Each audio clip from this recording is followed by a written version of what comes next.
and welcome you all. I hope you all are doing well. So let's begin with chapter number 7 of English, and the name of the chapter is A Walk with Milo.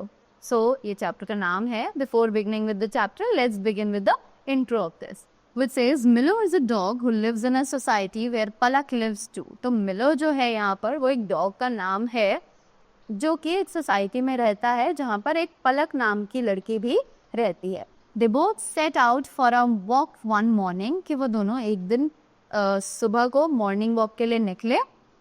Read the story to know what happened on the way. तो आगे उनके साथ क्या हुआ ये जानने के लिए हमें स्टोरी को पढ़ना पड़ेगा. तो शुरू करते हैं. In the lanes of Dream House Society lived the dog whose name was Milo, given by the kids of the society. तो एक बार की बात है, ड्रीम होम सोसाइटी नाम की एक सोसाइटी थी जहाँ पर एक डॉग रहता था जिसका नाम मिलो था, और उसको ये नाम मिलो सोसाइटी के किड्स ने ही दिया था. Milo was born in the society to his mother Roxy. Milo had a coffee brown furry coat over his body, a long tail, a bent ears and strong legs. Milo जो था वो society में ही अपनी mother के साथ रहता था जिनका नाम था रॉक्सी. मिलो का जो शेड था वो कॉफी ब्राउन फरी कोट था, राइट. उसके पास एक लॉन्ग टेल थी, बेंट ईयर्स थे और स्ट्रॉन्ग लेग्स थे. His eyes sparkled like some jewels and his nose was perfect black. उसकी जो आईज थी वो ज्वेलरी की तरह चमकती रहती थी, स्पार्कल यानी चमकना, एंड उसकी जो नोज थी वो एकदम परफेक्ट ब्लैक कलर की थी. One early morning came, come Milo, come fast, let's go for a walk. अब सुबह सुबह अर्ली मॉर्निंग जो गर्ल थी वो आई और उसने बोला कम मिलो come fast let's go for a walk, कि चलो एक वॉक के लिए चलते हैं. आफ्टर दैट मिलो followed out Palak with love and affection in her voice. तो मिलो को उसने पलक ने बुलाया अपने साथ ताकि वो प्यार से उसे एक वॉक पर ले जा सके. All the kids of the society along with Palak loved मिलो द मोस्ट. अब सारे ही सोसाइटी के बच्चों की तरह पलक भी मिलो को बहुत ज़्यादा प्यार करती. पलक स्पेशली ट्रीटेड मिलो लाइक हर ओन पेट. कि पलक जो थी उसने अपने मिलो को एक बिल्कुल अपने पेट की तरह ट्रीट किया हुआ था. मिलो came running with excitement on hearing her voice. तो मिलो जो था वो उसकी वॉइस सुनकर बहुत ही ज़्यादा एक्साइटेड हो गया और उसके पास दौड़ा आ गया. He jumped on her, wagged his tail and hugged her.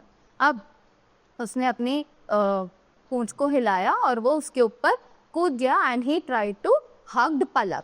Milo loved Palak too and was filled with happiness to see her. अब मिलो जो था उसको भी पलक बहुत ज़्यादा पसंद थी और he was filled with happiness after seeing Palak. Palak and Milo then started off for a walk. और फिर पलक और मिलो जो थे वो एक वॉक के लिए चले गए. After that, Milo, look, the morning is so beautiful, feel the breeze.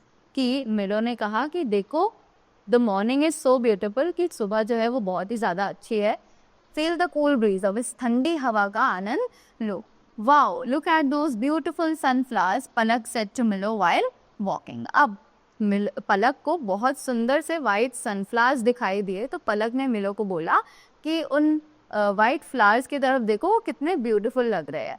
She went to pick one of the sunflowers and try to tuck it to Milo's ear. Milo again wagged his tail with joy. अब पलक जो थी वो वहाँ पर उन sunflowers के पास गई और उसने वहाँ से एक तोड़ा ताकि वो मिलो के ईयर के पास इसको प्लेस कर सके, राइट. अब मिलो जो था वो और भी ज़्यादा खुश हो गया और उसने खुशी से अपनी टेल को इधर उधर हिलाना शुरू कर दिया.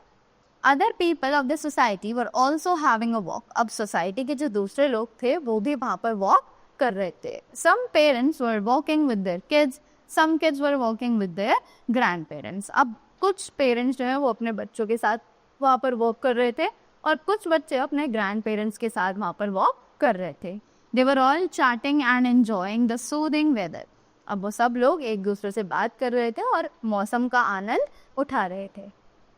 There was also a park at one corner of the society where there were swings, slides, seesaws that the children could enjoy.